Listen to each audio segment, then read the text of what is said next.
Chhatrapati Sambhajinagar RTO कार्यालयाचा अनागोंदी कारभार समोर आलेला आहे। प्रादेशिक परिवहन कार्यालयात आरटीओ अधिकारीच गैरहजर असल्याचं समोर येत आहे। आरटीओ सहाय्यक आरटीओ अधिकारी कार्यालयात हजरच राहत नाहीत, अशी तक्रार वाहन चालक मालक संघटनेसह ठाकरेंच्या शिवसेनेकडून करण्यात आलेली होती। आरटीओच्या या मनमानी कारभाराचा वाहनधारकांना मोठा फटका बसतोय।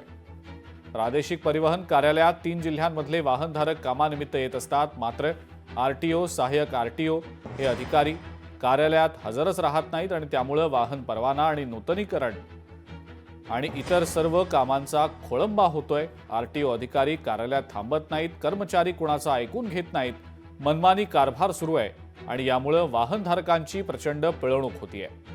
या अनागोंदी आणि मनमानी कारभाराचा फटका दररोज 1,500हून अधिक वाहनधारकांना बसतोय। यावर कुणाचंच नियंत्रण नाही, त्यामुळे वाहन चालक मालक संघटनेच्या प्रतिनिधींनी आणि ठाकरेंच्या शिवसेनेच्या वतीनं थेट मुख्यमंत्री आणि परिवहन मंत्र्यांकडे तक्रार करण्यात आलेली आहे आणि त्याची दखल घेण्यात आलेली असून चौकशीचे आदेश देखील देण्यात आल्याचं मेलवर तक्रारदारांना कळवण्यात आलेलं आहे।